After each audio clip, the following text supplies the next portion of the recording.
संसद के दोनों गृहों में से भारतीय जनता पार्टी की ओर से 142 जितने सांसदों को निकाल दिया गया है।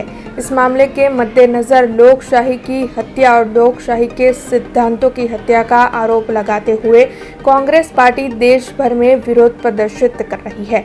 उसी के तहत आज वडोदरा में भी शहर कांग्रेस समिति की ओर से गांधीनगर गृह पर विरोध प्रदर्शन का आयोजन करवाया गया था। बड़ी तादाद में कांग्रेसी अग्रणी और कार्यकर गांधीनगर गृह पर इस विरोध प्रदर्शन में जुड़ने के लिए पहुंचे थे और वहां पर नारेबाजी कर रहे थे। हालांकि उस दौरान पुलिस वहां पर पहुंची और पुलिस की ओर से कांग्रेसी अग्रणियों और कार्यकरों की गिरफ्तारी करने की कोशिश की गई। उसी दौरान कांग्रेस के कार्यकर और पुलिस के बीच में घर्षण के दृश्य और खींचतानी के दृश्य नजर आए।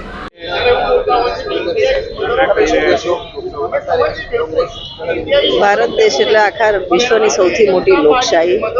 અત્યારે આજે ભારત દેશના જેટલા વિપક્ષના દળો છે બધા ભેગા થઈને આજે લોકશાહી બચાવો દિવસ તરીકે ઉજવવાનો જ્યારે નિશ્ચય કર્યો છે ને અત્યારે 11:30 વાગે સમગ્ર દેશમાં અલગ અલગ જગ્યાએ ધરણા થઈ રહ્યા છે। ત્યારે ક્યાંક તમામ વિપક્ષોને એકત્રિત થઈને એવું લાગે છે કે ભારતની લોકશાહી અત્યારે ખતરામાં હોય।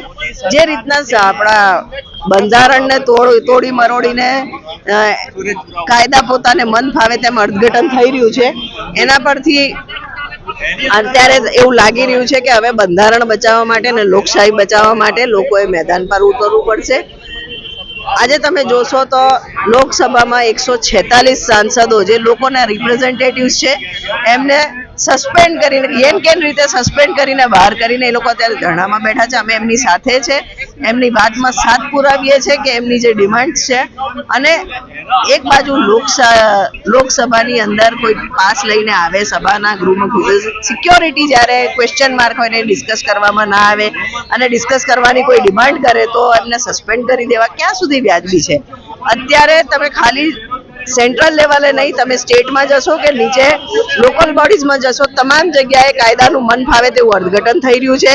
બહુમતીના જોડે નિયમો બદલી દેવામાં આવે છે, ગેરબંધારણીય ડિસિઝન્સને ઠરાવો કરવામાં આવે છે અને અંતે જોઈએ તો લોકશાહી ખતરામાં હોય એવું ફીલ થાય છે। ત્યારે લોકશાહી બચાવવા માટે આજે ધરણા કરી રહ્યા છે। ભારત દેશના ઇતિહાસમાં જે રાજ્યસભા અને લોકસભાના જે સાંસદો અને એ સાંસદોની સંખ્યા 142 અને એ તમામ પક્ષના અલગ અલગ પક્ષના સાંસદો જેને પ્રજા ચૂંટાઈને મોકલે છે એવા સાંસદો જ્યારે પ્રજાલક્ષી પ્રશ્ન પૂછે પાર્લામેન્ટમાં કે મોંઘવારીનો પ્રશ્ન પૂછે, બેરોજગારીનો પ્રશ્ન પૂછે, મહિલા સુરક્ષાનો પ્રશ્ન પૂછે, જે અદાણી યુગ ચાલી રહ્યો છે એની વિરુદ્ધમાં પ્રશ્ન પૂછે તો પાર્લામેન્ટમાં જે ચૂંટાયેલા સભ્યો છે એમને પ્રશ્ન પૂછવાનો અધિકાર નથી। અને જ્યારે એમના પ્રશ્નોનો જવાબ ના મળે ત્યારે સાંસદો જ્યારે ગાંધીજીના માર્ગે આંદોલન કરતા હોય ત્યારે એ લોકોને જે લોકશાહીનું ખૂન કરીને જે સસ્પેન્ડ કર્યા છે એના વિરુદ્ધમાં આજે આખા દેશમાં કોંગ્રેસ પાર્ટીનો કાર્યક્રમ છે લોકશાહી બચાવોના સૂત્ર હેઠળ। કારણ કે ભારતીય જનતા પાર્ટીના શાસનમાં જ્યારથી આ દેશમાં મોદી સરકાર આવી છે તમે જુઓ કે યુવાનો હોય કે મહિલાઓ હોય બધા લોકો ત્રાસી ગયા છે, ત્રાહિમામ પોકારી રહ્યા છે। આજે બેરોજગારીનો મુદ્દો હોય કે મોંઘવારીનો મુદ્દો હોય, પરંતુ જે ચૂંટાયેલા પ્રતિનિધિ અને જે રાજ્યસભા અને લોકસભામાં જે સાંસદો છે એ સાંસદોને પણ આ લોકોને બોલવાનો અધિકાર નથી આપતા। જો સાંસદની સાથે આવી આ લોકો વર્તણૂક કરતા હોય તો સામાન્ય પ્રજા સાથે આ લોકો શું નહીં કરે। એટલે એક હિટલર શાહીનું વાતાવરણ ઊભું થયું છે દેશની અંદર।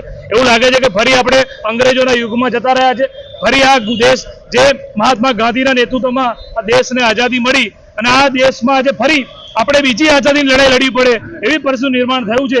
કારણ કે સરકાર એ લોકશાહીમાં નથી માનતી, હિટલર શાહીમાં માને છે।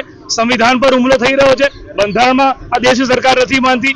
ત્યારે તમે જુઓ કે અમે પણ કોંગ્રેસ પક્ષ વડોદરા શહેરમાં અમે જે કાર્યક્રમ છે અમે પરમિશન માટે એપ્લાય કરેલું છે। આખા ગુજરાતમાં આખા દેશમાં આજે એક સાથે પ્રોગ્રામ છે, કોઈ જગ્યાએ હેરાનગતિ નથી। તે છતાં મને પોલીસવાળાના બધાના ફોન આવે છે કે તમને કાર્યક્રમ નહીં કરવા દઈએ તમે, તો અમે પરમિશન માંગી આપી કેમ નહીં। વાત એવી છે કે ભારતીય જનતા પાર્ટી હંમેશા પોલીસને આગળ કરીને અમારો અવાજ દબાવવાનો પ્રયત્ન કરે છે, પણ અમે તો મહાત્મા ગાંધીના સિપાહી છે અને ગાંધીજીના માર્ગે અમે અમારું આંદોલન જે છે ધરણા પ્રદર્શન એ અમે અહીંયા બેઠા છે।